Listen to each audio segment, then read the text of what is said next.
Hello, everyone, and welcome to our live event. Hi, Mom. How is your Meno? I'm Katerina, and I'm the Director of Community here at Stripes. I wanted to just, before we get started, just tell you a little bit about our community. We are on the Hotspot, which is our platform, which you can join via imstripes.com or in the link in the chat. And there you can find people who are experiencing menopause symptoms and going through midlife just like you. You can also get perks just for joining, like free samples, an opportunity to try not yet released products, and receive surprise gifts at your doorstep. And we also have a special offer today in honor of Mother's Day. So you can get 20% off any full-sized or travel-sized products with the discount code MOTHER20 at checkout. And the platform that we have today, you can use to purchase the products. So you can explore the products with the bottle icon, check out with the bag icon, or use the triangle to share with friends.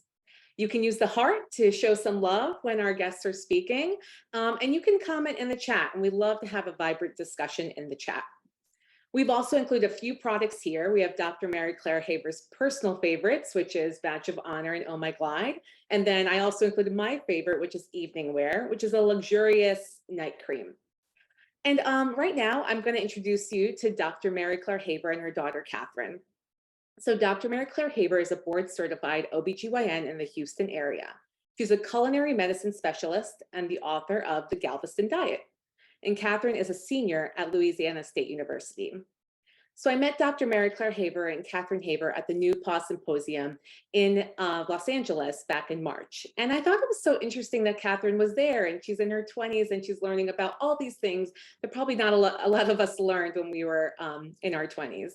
And I thought it was also her being a daughter of an OBGYN. I'm sure she knew a lot already. So today, in honor of Mother's Day, we want to talk about the conversation that daughters can have with their moms and those around them so they know what to expect in midlife. So we brought Dr. Mary Claire here and her daughter Katherine here to model what a conversation could look like.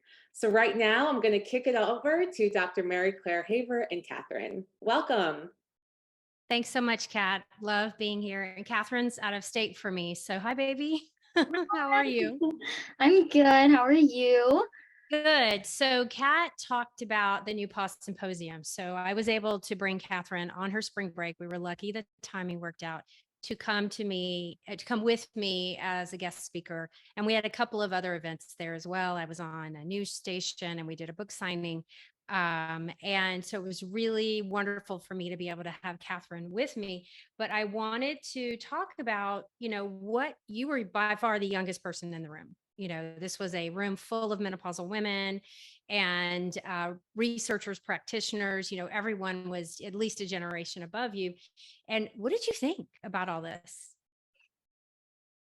Well, I honestly was overwhelmed at first because there was just so much information and it was just like a place with a wealth of knowledge, and I just never been to anything like that.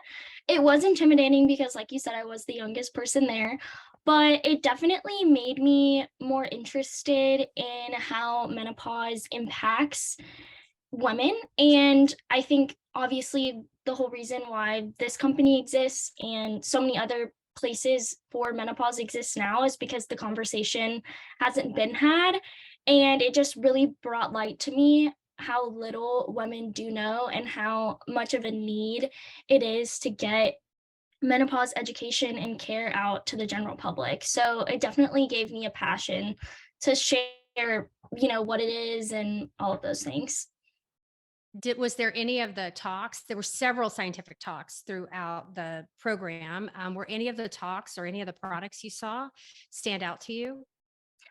Yeah, one of the talks that stood out to me the most was definitely the one about the National Research Women's Health Initiative and how hormone replacement therapy has been denied to women for the past 20 years. I thought the links for cancer and the statistics about that was super interesting as well. And it was just really eye-opening to how helpful hormone replacement therapy can be for people. And how much, like, it really shocked me, like, how helpful it could be and how that's kind of not, like, being held back because of the Women's Health Research Initiative.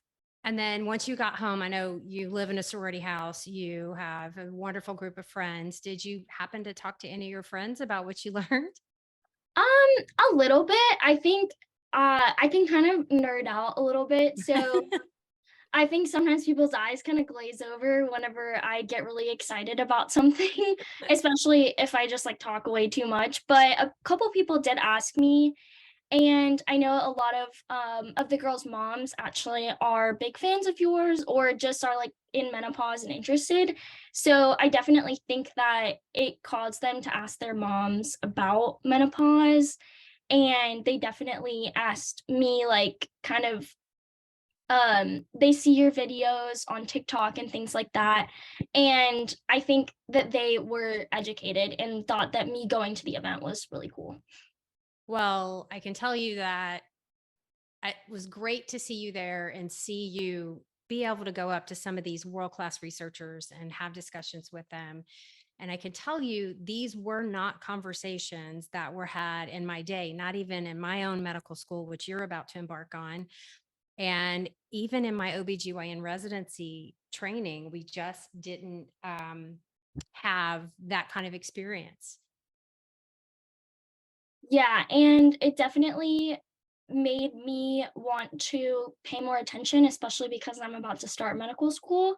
And especially in medical school, when I learn thinking about how different health conditions are impacted by menopause is extremely important. And it just made me think of the wide reaching implications of just menopause in general and how we can use that knowledge to help people. And like, regardless of what specialty I end up going into, I think it's applicable across every field. So, yeah. So I don't know if I ever told you the story about Gigi, which is my mom's grandma name.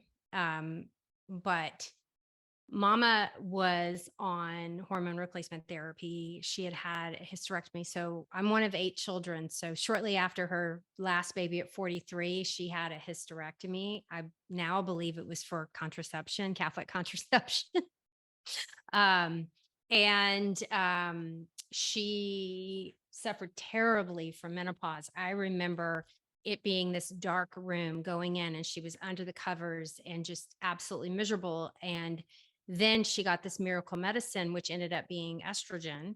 And I think it was Premarin back in the day. And then her doctor took it away from her right about the time that I got my medical license. And I had Papa, my Catherine's grandfather, my dad, call me as upset as I've ever seen him and out of concern for my mom because they had taken her hormones away. And he literally begged me to write her the prescription to put her back on her hormone therapy.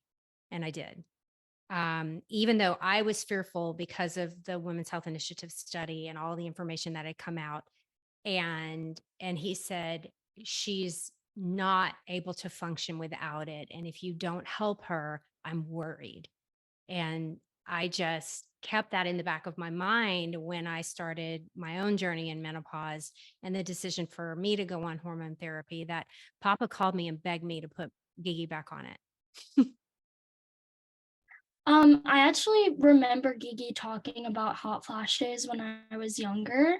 I didn't really understand what it meant at the time, but I do remember her like being like, "Oh, I'm having a hot flash." So it's definitely been like, I guess, in the background for a long time. So, Uh, were you ever confused when I talked about menopause? Or tell me kind of, you were in middle school and high school and right when Uncle Bob died, when I was going through menopause. Do you have any memories of that? I don't think I was ever confused. I think I always knew it was something that happened.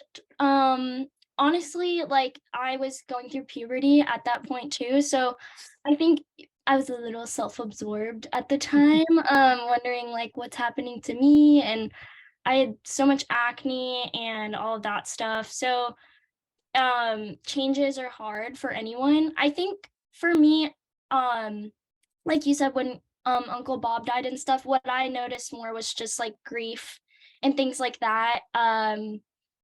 I think that you handled it pretty well. I never really heard you like talk about it, I think, until now. But back then it was more um just kind of what you were going through, but without menopause in the picture. So just so you're prepared, and I don't know how much of this you realize, the first thing that, like, the big physical symptom that I noticed was hot flashes and so much disrupted sleep. And it was awful. If you're not sleeping, if you're not getting the recommended amounts of sleep and you're getting restful sleep, nothing in your life goes well. And at the same time that I'm going through this, I'm also working those crazy shifts when I was a hospitalist where I was doing 24-hour shifts at the hospital. So there were at least 2 nights a week where I was going without sleep due to my job and then coming home and having massively disrupted sleep due to menopause. And that was pretty terrible. The hot flashes were awful. I also lost a ton of hair, and you'd probably have to go back and look at pictures of me to see the difference. But I was like, I remember being in the shower and, rinsing out my hair and just like, we all have a daily, she and I have dark hair, and you have daily allotments of hair loss, right? We all know when we're in the shower. And I just remember having 3 to 4 times the normal amount of hair loss. And that was distressing. And then, of course, kind of what started the Galveston diet was the weight gain and the weight gain in my midsection. Fortunately, through a combination of, nutrition, exercise, hormone therapy, kind of redirecting my lifestyle towards something that was healthier. And what I want you to remember, Catherine, is you're going to get away with stuff. I mean, Catherine has a nutrition science degree, and they'll bestow it on her in like 10 days. And she understands more about nutrition than I'll probably ever know. So I think she's got that one covered. She also holds me highly accountable for anything nutritional that comes out of my mouth, and which is great. But there are things that you'll do to maintain your homeostasis that'll work amazingly well in your 20s and 30s. Then all of a sudden, it's going to stop working. And I don't want you to get hit by a brick wall and feel like you're helpless and hopeless and what's going on. I want you to walk into this prepared, and you understand that these things could happen and that you have some clear strategies on how to move forward. Yeah, I definitely remember, like, now that you bring it up, I remember you talking about the weight gain and hair loss, and things like that. So it's not like I just don't remember your menopause. I think it was just like those symptoms on their own, and like, um, later on, like, it was kind of like the big picture, like, oh, it's menopause, stuff like that. Because I feel like everybody's like, oh, what's happening to me? And then you kind of figured it out. But yeah, one of the things that I did definitely take away from that is, if I didn't know what was going on, and I'm so glad that I went because I have, I guess, like the foresight of what's going to happen, I would be terrified. Like, just to, you're like, there just was so many like symptoms, like burning tongue and like frozen shoulder and all of those things that just sound really scary. But I think having like this conversation really like makes it, knowledge is power, and so knowing what's happening to you and knowing how to deal with it is important. So just like, how old were you when you started experiencing symptoms? Does that mean I could experience them at that time? So I got a little bit of a pass. I have a condition that you seem like your dad's genetics kicked in here and you didn't get this, but I have polycystic ovarian syndrome. And so I have some borderline insulin resistance that led to dysfunction of my ovaries. And both for contraception, though dad was fully on board with getting a vasectomy, but I told him not to because I had to be on these pills anyway. And they helped my acne and helped me in many other ways. So my perimenopause was masked until I got off of the pills right at about 48, 49. So if I had any changes, they were so subtle, I couldn't recognize them because I basically was treated with birth control pills. So it's kind of a new sheriff in town when you go through. We're not sure whatever your chosen contraceptive method, may not mask your perimenopause symptoms. So we're going to have to keep our ears open and pay attention. With your nutrition degree and all of your background, you're very focused on prioritizing protein. Do you want to talk a little bit about that? Like if you could go back and tell mom at 25, what should I be doing now so that I can stay as healthy as possible? What advice would you give people your age right now with your training? Yeah, absolutely. Thank you for bringing that up. That was a big thing that I took away from the symposium as well, is the importance of muscle building. And I think a lot of us, with diet culture and everything that we've been impacted by, very scared of getting bulky, very scared of eating, too much, and gaining weight. However, the importance of growing muscle and maintaining muscle throughout your 20s, 30s, and 40s was really, really stressed there. And muscle is, the organ of longevity. And it's what's going to keep you getting off the toilet at 80 and keep you, it helps with insulin resistance and just so many other like metabolic things. It can raise your basal metabolic rate, things like that. But also, like, regardless of aesthetics, having muscle is like one of the biggest predictors. So yeah, I have pretty low muscle tone. I had it. You have an in-body scanner, and I did a scan, and I was like, oh my gosh, this is terrifying. I was like a runner and a swimmer for so long, but I've recently started lifting weights, and it's partly because of the symposium, but also just because of everything that I've learned. And yeah, just the importance of building muscle and prioritizing protein has been really like on the forefront, just because muscle is so important. So yeah, thank you for bringing that up.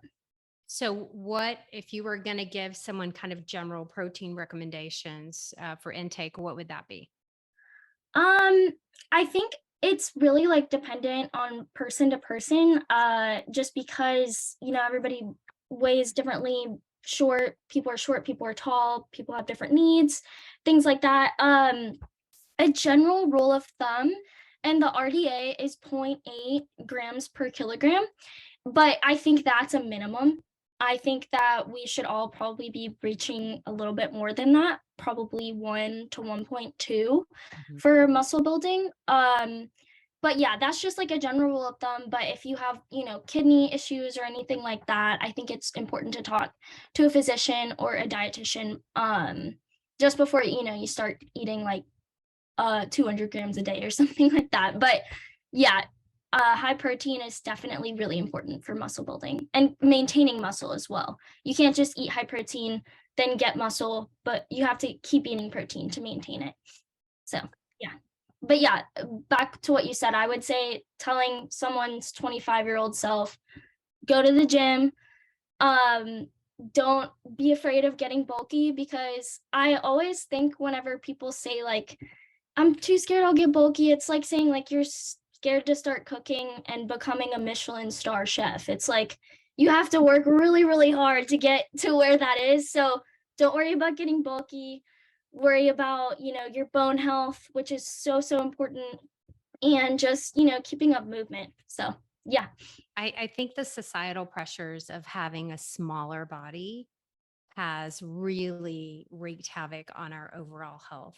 Hmm. And that we've equated the number on the scale with health. When is that really an accurate way to measure health, Catherine?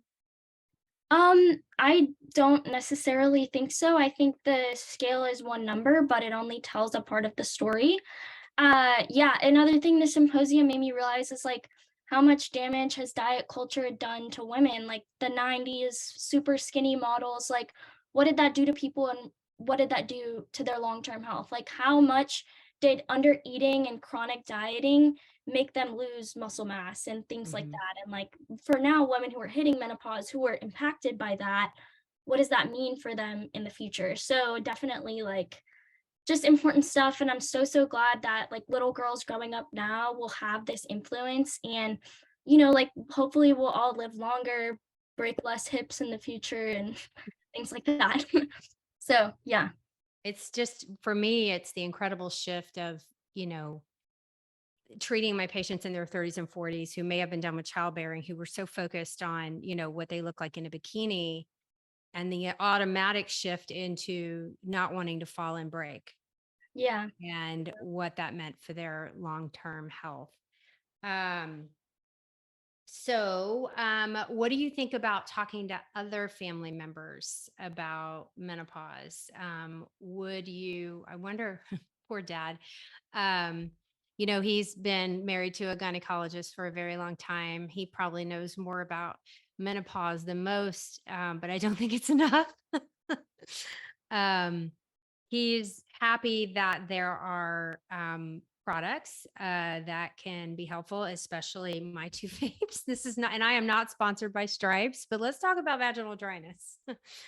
Poor Catherine, this is probably not anything you're going to have to think about for a very long time, but there's a condition in the menopause kind of world called genital urinary syndrome of menopause, or GSM. And GSM is basically estrogen withdrawal from the pelvis and what happens to the tissues that are left behind. So the mucosa, which is the inside of your mouth, is mucosa, right? So is the inside of your nose and your whole gastrointestinal tract. The inside of our vaginas is mucosa, as well as the bladder and the urethra and everything else. When that estrogen gets taken away from the menopause process, those tissues become weak, thin, highly injured, very susceptible to infection, recurrent UTIs, et cetera. The gold standard for for GSM prevention is vaginal estrogen, but I recommend vaginal lubricants with every intimate encounter, and I think Stripes has a great one. And vaginal moisturizers, especially if you're kind of uncomfortable on a day-to-day basis. Probably more than you need to know right now, but good things to know in the future. Don't wait till it's severe before you seek treatment or aid or some help in that area. Yeah, so what is the first thing that, people should look for in menopause? Like what would be like something that you told like a 35-year-old like, "Hey, start looking out for XYZ." So that's a great question. So, most people understand that your periods become erratic and then stop. Most people understand that hot flashes can be a part of this, and night sweats and some mood changes. But there's now over 40 symptoms that can be associated with declining estrogen levels. There is not a organ system that is not affected in our bodies from the decline in estrogen. Your skin, your bones, your teeth, your hair, your kidneys, your heart, your lungs, your brain, especially your brain. The decrease in cognitive function is huge. And so almost nothing is off the table. So most women in perimenopause will know that something is up. Something has changed. And because we are so biodiverse and individual, our symptomatic profiles are not going to match even identical twins.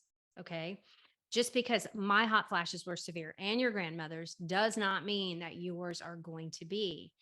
And the other kind of caveat here is that doctors aren't great at recognizing perimenopause because doctors love a checklist. They love a differential diagnosis. They love this, chest pain, shortness of breath, orthopnea, that's a heart attack, right?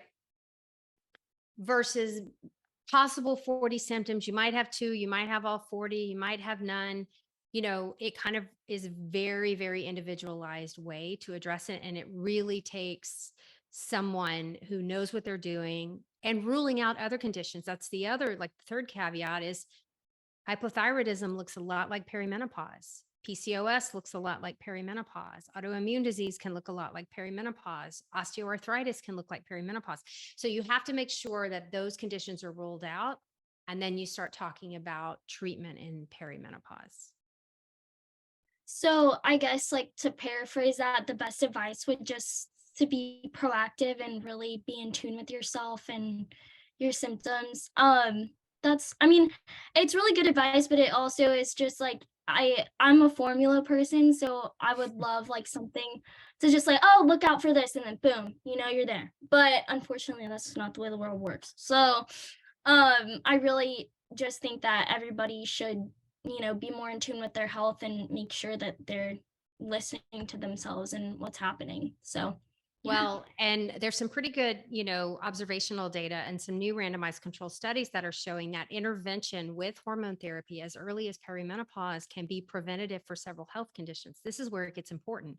We can prevent new onset depression. We can prevent coronary artery disease. We can prevent neurocognitive decline in Alzheimer's and dementia by beginning hormone therapy early enough. That is why it's critical, besides the life disruption from the bothersome symptoms. Yeah. So in the future, like, what do you think is the future of menopause care? What do you think is something that like my generation can look forward to? Like, I what is think the upside of this? The UK is kicking this off. They're ahead of us in at least here, where a woman has a menopause visit, like planning. She comes in, they go through her history, her symptoms, and they would start making a plan for her treatment and care before she ever gets there. It's almost like a pre-pregnancy visit. It's a pre-menopause visit. Let's talk about it. What are your treatment options? Are you going to be a good candidate for hormones? If you can't take those, what else can we do? Here's some lifestyle changes you can do that will ease you through this process as well. So, one thing that mothers can talk to their daughters about is just making sure that you talk to your doctor. And one thing that I've noticed just from following you, that a lot of people are frustrated with their physicians and kind of catching that up. I think one of the things is just like printing out studies, or like making sure that you talk to your doctor about it and making sure that they know that you're informed and understand. And like I said, information is power. So making sure that everybody has that is definitely really important. So on our website, on my website at galvestondiet.com, we have some tools if anyone's interested on ways to discuss hormone therapy with your healthcare provider, as well as peer-reviewed studies you can print out and hand to your doctor in support of your own care. People have given me feedback that they have educated their own healthcare providers and were able to change their minds and allow them to begin hormone therapy.